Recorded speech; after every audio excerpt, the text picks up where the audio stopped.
Before we start the video, if you want to help support sponsor Hammers Chat whilst getting some exclusive content and some prizes along the way, you can do so by clicking the link below. It's from as little as £2.80 a month. And if you don't want to click the link below, then just Google Patreon Hammers Chat. It seems that the return back to football is starting to unravel before it's really begun. I think what the Premier League were thinking would be a good thing, which was to let's have a look what's going over at Germany sort of stance, may well be about to backfire. Because I don't think it ever really entered anybody's mind that what would go on in Germany would be anything other than a rip-roaring success. We spoke before about, I think it was 3 players at Cologne testing positive, and there were another 10 that had tested positive in other clubs in the second tier in Germany. It now appears that 3 Dynamo Dresden players have not only tested positive, but they are going to have to close down their games. That's it. The whole squad and the team and the surrounding staff is going into quarantine.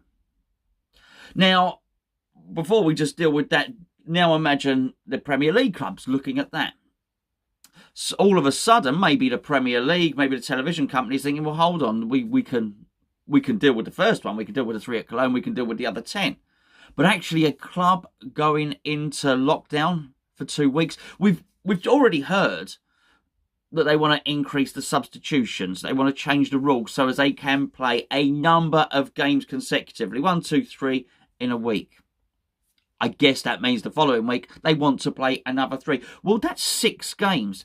If a club gets closed down for 2 weeks, then that's 6 games missed, which surely throws the whole thing into disarray. Do you have to wait another 2 weeks for those to be caught up? And before anybody says this couldn't happen in England, Brighton have announced that 3 people in their club have coronavirus. And I think we're at a stage now, or very close to it, where everything goes out the window. Now, there was another article yesterday where players were being suggested that they might sign waivers to, so as they are not responsible. What they're saying is they'll sign a waiver. I declare that the club, the Premier League, so on and so forth, have no responsibility should I contract coronavirus or pass it on to my loved ones. That's the sort of thing that the article was indicating that they would be asked to sign. Well, I wouldn't sign that. Why wouldn't I sign that? Well, because it is your responsibility. The Premier League are the ones trying to rush football back. I say rush, it's not, it's taken a long time, but trying to get football back before it's safe and it's sanitised to do so.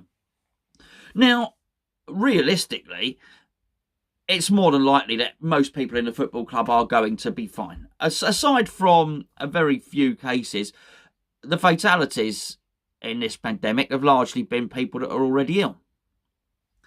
So, will they feel that they can go into this environment and play football? Yes. But realistically, it's then going back to their families. Because I don't feel they factored into the equation at the point where they're asked to sign this waiver, at the point where they're asked to go back, is the player's family saying, we don't want you to go back. We don't want you to. There was another article yesterday which is something that, as many of you will know, tune in, daily, that this is a long-held belief of mine, which is there'll be a lot of players who just don't want to go back. The article suggests up to 50 players will not want to return to football for the reasons that I've been stating all along. Well, 50 seems like an awfully low amount. I would suggest more. I would suggest that's not particularly reflective of the cross-section that I would imagine. I would imagine far, far more. It's highly likely that there are a number of players who just haven't shown their hand yet, who have no intention of going back, but they're aware of how quickly the media runs with a story. They've looked at what Glenn Murray's said and how everybody's used the story, run away with it. Sergio Aguero, Manuel Lanzini. When players say these things, Aaron Cresswell, then it gets reported. There'll be a lot of players who don't want to go back to football thinking, I'm not saying anything yet until I absolutely have to. because I don't want it reported. There's going to be a lot of players keeping their powder dry. I'm going to wait to see if it's safe to go back. And this goes back to what I was saying. For a lot of players, it will be safe to go back, even if they catch it. They won't get really, really ill. But there will be a percentage of people associated with them who might. And that may well be reason enough not to get it. I heard somebody say that the NHS had coped particularly well with all of this, and I think they have. But they have lost, I think it's something like 100, up to the last count, 140 members of staff who ordinarily wouldn't have lost their lives under a normal flu season or anything like it. So have they handled it? Yes. But there has been a loss. There are still risks involved, and that goes without saying that the UK has the highest mortality rate in the whole of Europe at the moment. So, is it safe to go back? For some, but that's not good enough, is it? For some, is not good enough, because it was very much indicated that were we to return back to football, that it would only be done so when it was safe for everybody, that the medical services wouldn't be put at risk, that players wouldn't be put at risk, associated staff wouldn't be put at risk. And they were saying they would adhere to all these measures that would make it safe to return. But the measures and the system haven't worked. If you look at Germany, and people, despite the fact that they're going into a quarantine situation, they're still picking it up. Football clubs are picking it up in the model that the Premier League will be following at the moment. Is failing. And that's why I say it was interesting that they looked upon the Bundesliga and the Bundesliga too as a path and a route to follow. And it was never, I don't think it was ever imagined that might fail. It was a case of, hold on, they might blaze a trail. The Bundesliga, Germany blazes a trail, makes everything very successful, and we just follow down that path. Well, it's not. So now they're in I'm not even sure it's a moral dilemma from them, because I think they're just I think they've hit a roadblock. I think they're going to plough on through. I think they're just going to carry on regardless. And I think you might be into the realms of where they have really got what would be an acceptable percentage of people becoming infected. Well, that's very different.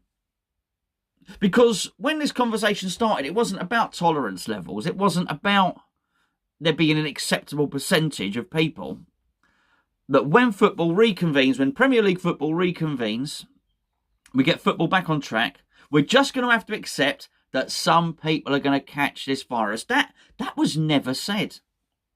But that's the territory that we're in. Yet we've not seen a separate message come out. They're still saying everybody's safety is our priority. They're still saying that they're going to operate a sanitised, clean system. They can't. They just can't. And if they can't,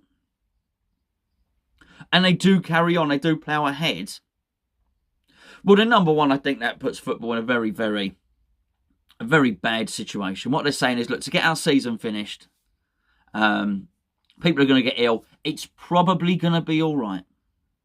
But we're trying hard, but we can't stop everything. If that's the tone that football is going to take, if that's the message they're going to give out, whether they make that their press release or not, that's very much the message they're sending. We're carrying on with football.